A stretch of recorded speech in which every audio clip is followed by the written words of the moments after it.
My mother's lived here since she was a toddler. My grandma Annie worked at the city of Denellen for 30 years, and I grew up here on the Rainbow River, jumping out of trees and driving a john boat before I could drive a car.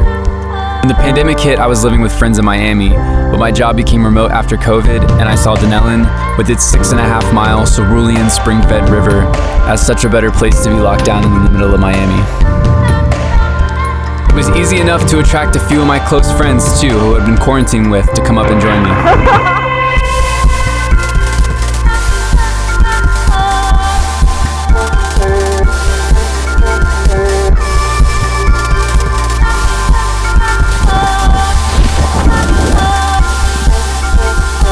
If I'm being honest though, I didn't just come up because of COVID.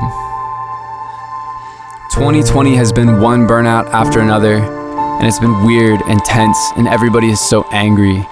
And I think I romanticized Denellen as a place where people were neighbors first. But coming back after 8 years, things are a bit different than I remember. The river is failing. From a combination of agricultural runoff, development, and septic tanks surrounding the river. I almost didn't believe it until I stepped in it. All right, so we got the boat stuck and we're trying to pull it out, and I just sank up to my knees in muck, and I have this like rotten egg smell going on. It's just like everywhere else. We're facing really tough problems with our environment, like really tough. Because the river is a huge asset for the city and the county, but it would cost our state billions of dollars to restore.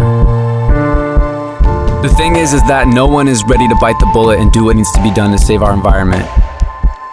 We're not chomping at the bit to pay out of pocket to switch from septic to sewer. No one is changing their lawn to be Florida friendly.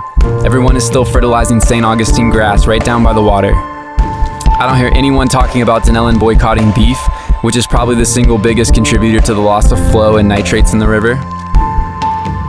We're not prioritizing the environment with the way that we vote, but instead of taking responsibility for our own impacts and banding together to do what can be done, we've spent our energy on personal attacks on our local leaders, calling each other liars, cronies, crooks, puppets, accusing each other of corruption or being incompetent or having conflicts of interest.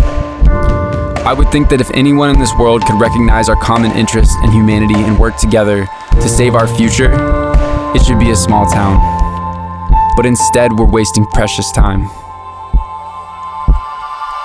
20's a mess. Waves beat on doorsteps, panic, give me rest. Pandemic upon us, walking a tightrope. White knees, black throat. Squeezing our eyes shut so long that even for white folks it's hard to find hope. Take me back home, I need a long float. Pushing a lawnmower, fishing in john boats, and seeing people that I know at grocery stores. Familiar faces, good grades then was what it took to keep me in good graces. Good gracious, we were one nation under God, but now they need to know who I voted for. My mom's lived here since only 4. She's never seen this before. Sure, we had disagreements that got heated, but it never was personal. We compromised to get things done. Now we wanna be the first one to point a finger, while the spring-fed town sinks 6 feet deeper in Lingba, and I don't see anybody giving beef up. My grandma said be love, but meanwhile, since I've been here, yeah, I smell blood red everywhere that I look. Accusations, white papers, and crooks. Blame the liberals, blame Republicans, blame the government. Pray the reverend, break the covenant, hide the evidence, frame the cover up, find another opponent's face to rub it in, blame. Like a drug in the vein, like a dog on a chain, my hometown is the same.